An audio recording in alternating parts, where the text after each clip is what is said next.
on a réfléchi à notre client, en fait, puisque l'enjeu de la RE 2020, ça va être de tenter d'expliquer à notre client ce qu'est la RE 2020, tenter de lui valoriser cette RE 2020 et surtout de lui vendre, en fait.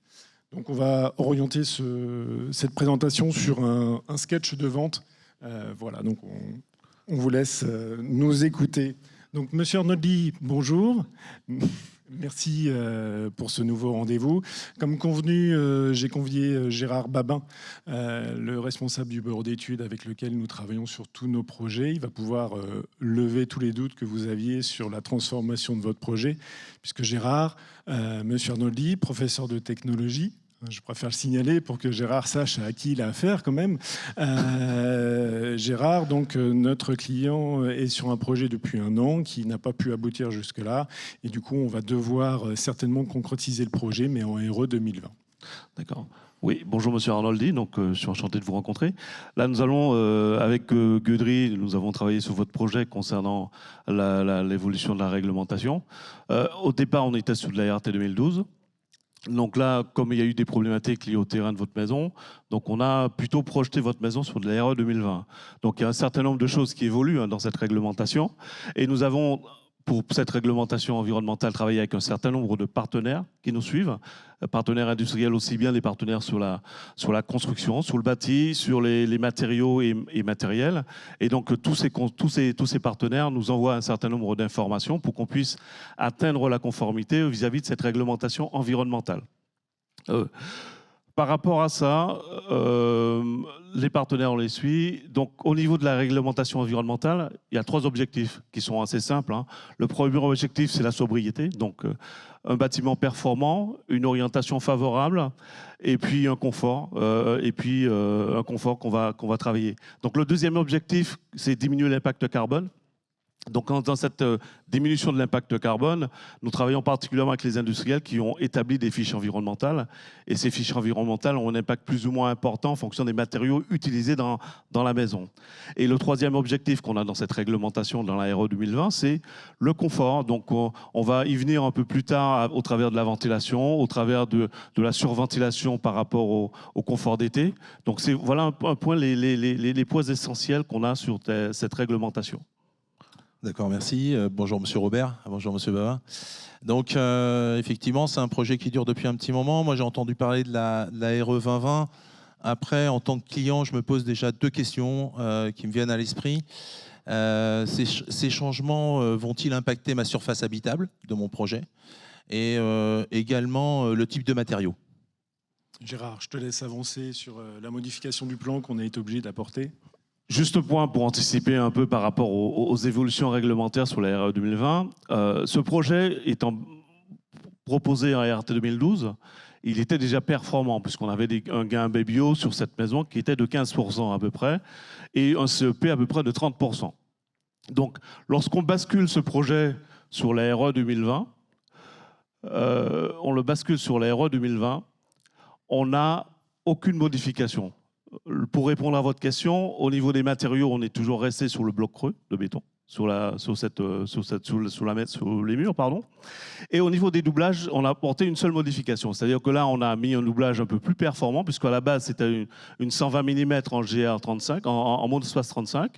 Donc là, on est passé sur une GR30 avec à peu près la même épaisseur d'isolant. Donc, ce qui fait que votre surface habitable, elle est sauvegardée. Donc, il n'y a pas eu de modification, aussi bien sur les matériaux que sur la partie,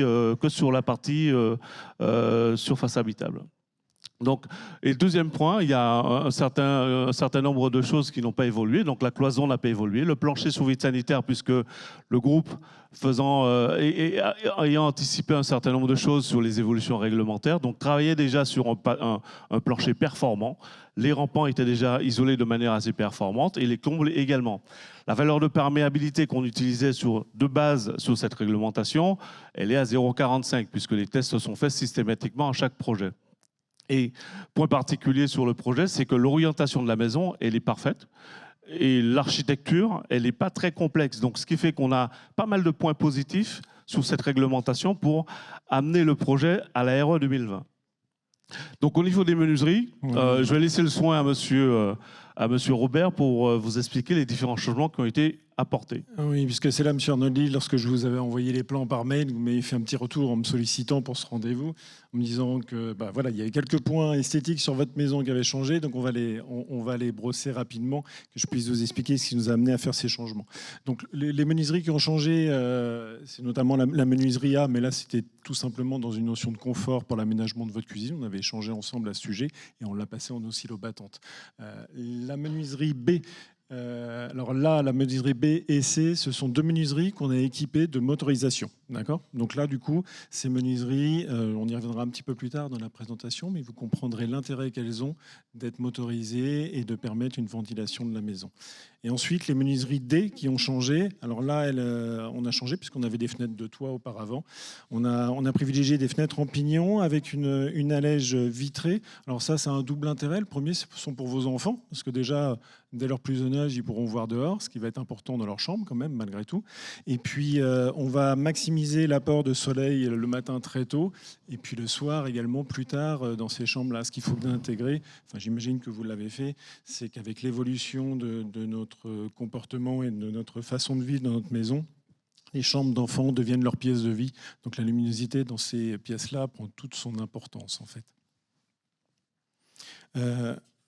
Au niveau des menuiseries, est-ce que c'est bien clair pour vous ? On avait un gros changement également, ça c'était un point important, c'était sur la menuiserie C, puisqu'au départ, vous teniez avec votre épouse à une verrière triangulaire exposée plein sud.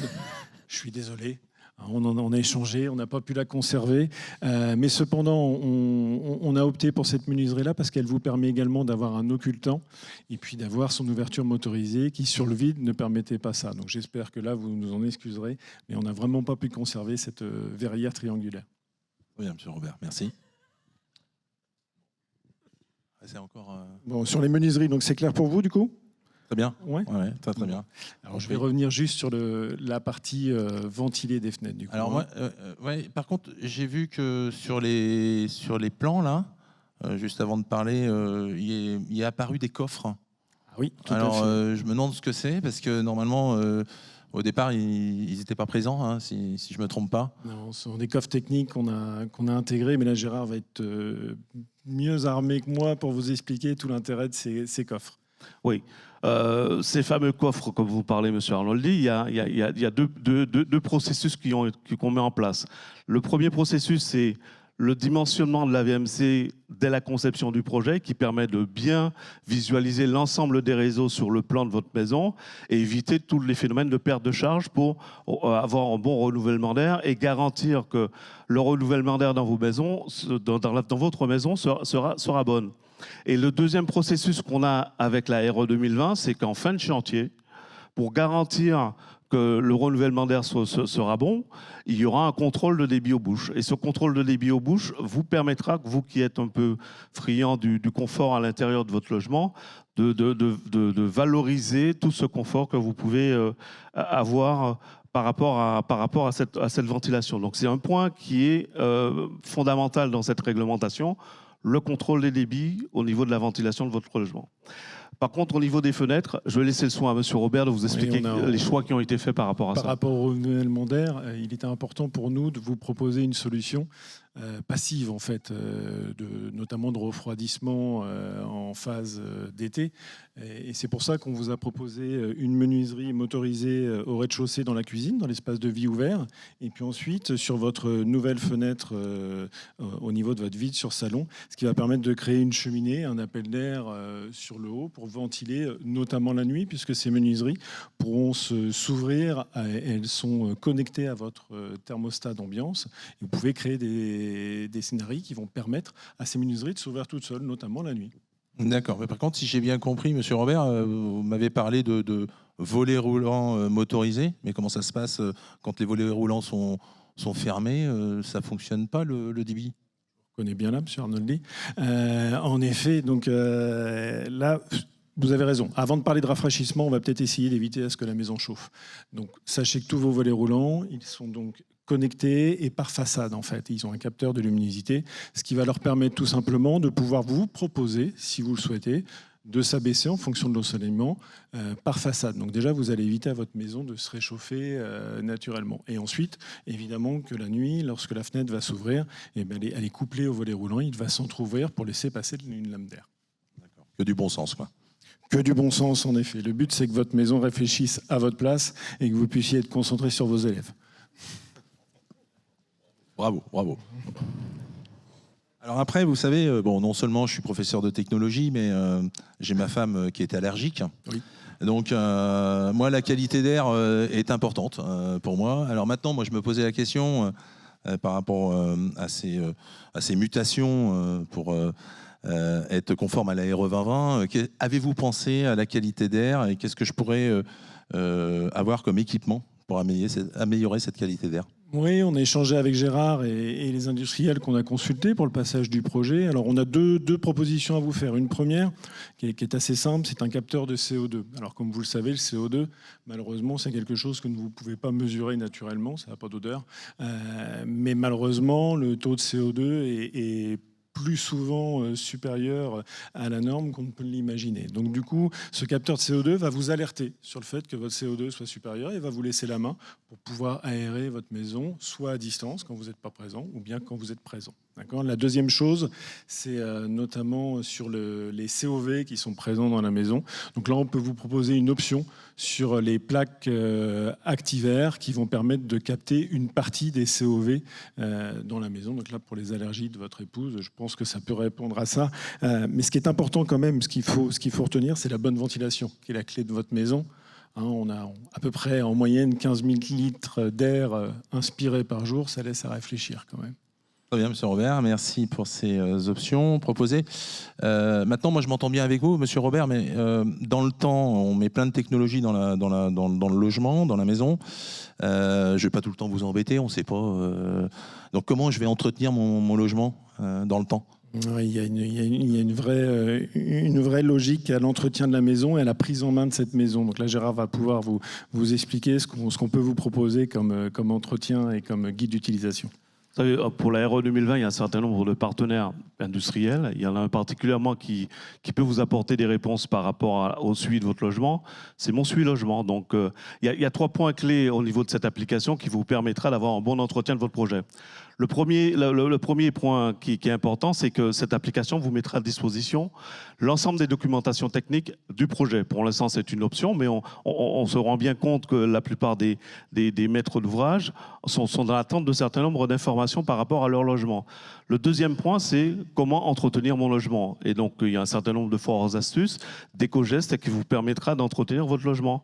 Et le troisième point, en cas de revente, si éventuellement vous revendez votre maison dans les 10 ans, vous aurez tout l'historique des actions qui vous permettra de porter connaissance aux futurs acquéreurs des actions que vous avez menées sur votre logement. Donc, avec ces 3 points clés, je pense qu'on vous a apporté un certain nombre de réponses par rapport au suivi de votre logement et par rapport à l'entretien global de votre maison. Effectivement, vous avez pensé à tout.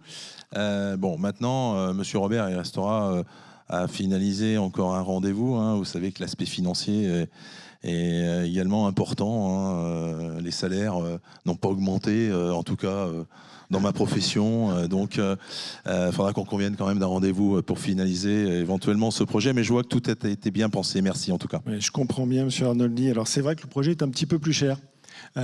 Mais vous en conviendrez, il est surtout beaucoup mieux. Donc ça c'est important. Et malgré tout, quand on s'était rencontrés, vous étiez inquiet de ne pas pouvoir mener à bien votre projet en fait finalement. Et là, vous le voyez, votre projet n'a pas beaucoup évolué, si ce n'est un tout petit peu esthétiquement. Il a gagné en confort pour votre famille également, ce qui est important, ce que vous souhaitiez retenir. Donc je pense qu'on ne manquera pas de pouvoir s'entendre, j'en doute pas. Et puis on pourra en effet reconvenir d'un rendez-vous. Et en remerciant Gérard d'avoir participé à ce rendez-vous qui vous a éclairé. Bravo, merci beaucoup beaucoup à tous les 3.